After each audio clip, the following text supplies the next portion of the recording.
Shall we do a film review? Let us do a review. Because Let's do it. It's a film that answers a question I've always wondered, which is, how did certain conventions of Christmas come about?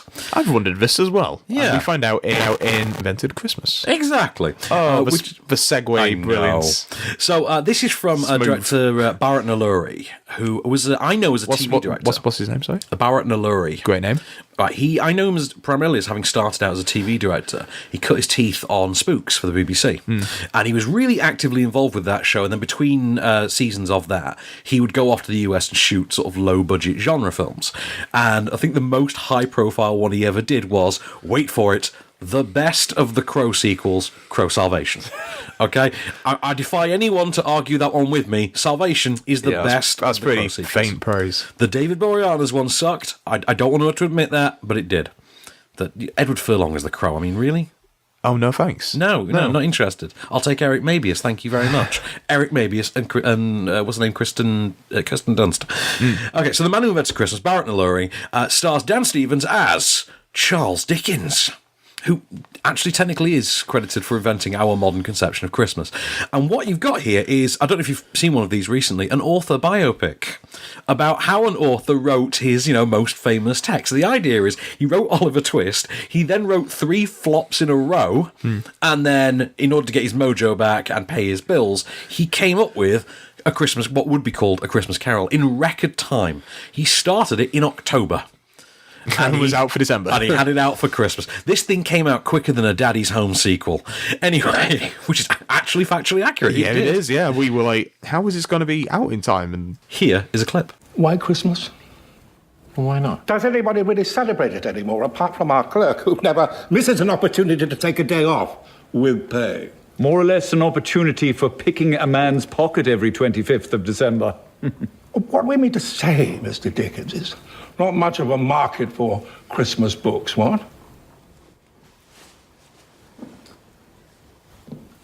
It is a Christmas book because Christmas is, or ought to be, the one time of year when men and women open their shut-up hearts and think of the people below them as if they really were fellow passengers to the grave and not another race of creatures altogether. We are already halfway through October. Even if you'd already written it, we couldn't possibly get it illustrated, typeset, printed and bound, advertised and distributed to shops in only 6 weeks. Carrie Elwes there, playing Charles Dickens. Sorry, I meant to say Dan Stevens. That comparison... I thought you were going to say playing the other guy. I was like, that sounds nothing like the Roberts. The line between Dan Stevens and Carrie Elwes is increasingly thinning. It is blurring. It's fraying, that line. So, all-star British cast on this one. So Christopher Plummer... Well, actually, Christopher Plummer's Canadian, isn't he? Yes, he is, yeah. So Christopher Plummer, Jonathan Pryce, Simon Callow, Miriam Margolyes, Ian McNeice. There's a hell of a roster on this one. And to be fair, there's certain actors who, once you get them playing Scrooge, you've done the job there. Christopher Plummer playing Ebenezer Scrooge that's an easy point Writes score. itself. It does, doesn't it? It's like getting Patrick Stewart. You scored the point. Who has actually played Scrooge? Yes, yeah. But that's just a prestige thing of British film, isn't it? Yeah. Now, in the lead, I quite like Dan Stevens, but I don't think he's given anything really to really work with here. It's a very by the numbers screenplay. A lot of the problems with it come down to its story, and try as he might. Now, Barrett Nalluri is trying to give this some of that seasonal magic, some festive shimmer, but the screenplay by Susan Coyne, it just really isn't up to an awful lot.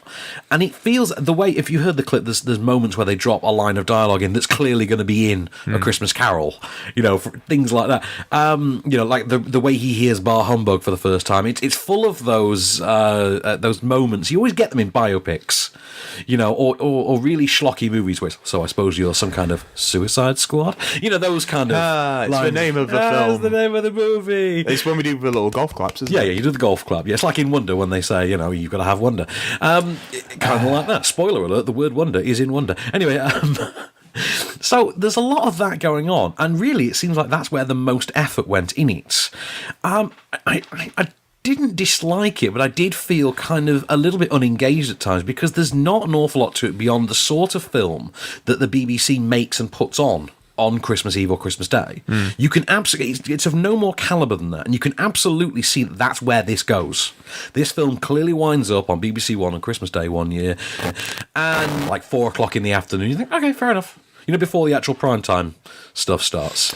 Before they show the seasonal EastEnders, they show this one. I don't think this would be on the BBC. This is a BBC Two. BBC Two? Yeah. Yeah, I'll go with that. Or maybe 8 o'clock on BBC Four. Oh, no, 11 o'clock on Christmas Day in the morning. 11 o'clock in the morning on Christmas Day. That's the kind of place you find this film. Oh, no, that's when we show, like, Shrek for, like, the 1,000th time, isn't it? Oh, yeah, absolutely. And this is, I will say, this is better than Shrek, but that's a low bar for me. I came away don't really like Shrek either. No, I'm not. No. Well, it's not about who you are on the outside, it's what's on the inside that counts, but let's make fun of the villain because he's short. Yeah, it makes no sense. Of sense. I feel like you say that somewhat personally as well. Well, I do. As because a I'm shorter man. Yes, no one takes me seriously when I mention that point, but never mind. Anyway, so, right, just watch a Blackadder's Christmas Carol. Same thing done better and more subversively. This is very by the numbers. You will see it on TV shortly. But if you do want a sort of disposable, seasonally themed movie and you can't wait for something like Better Watch Out, which looks like it has an awful lot more potential, by all means, if you're a Dan Stevens completist, our mutual friend John Dickinson, for example, is. Loves his work. He loves his work, then by all means, get festive.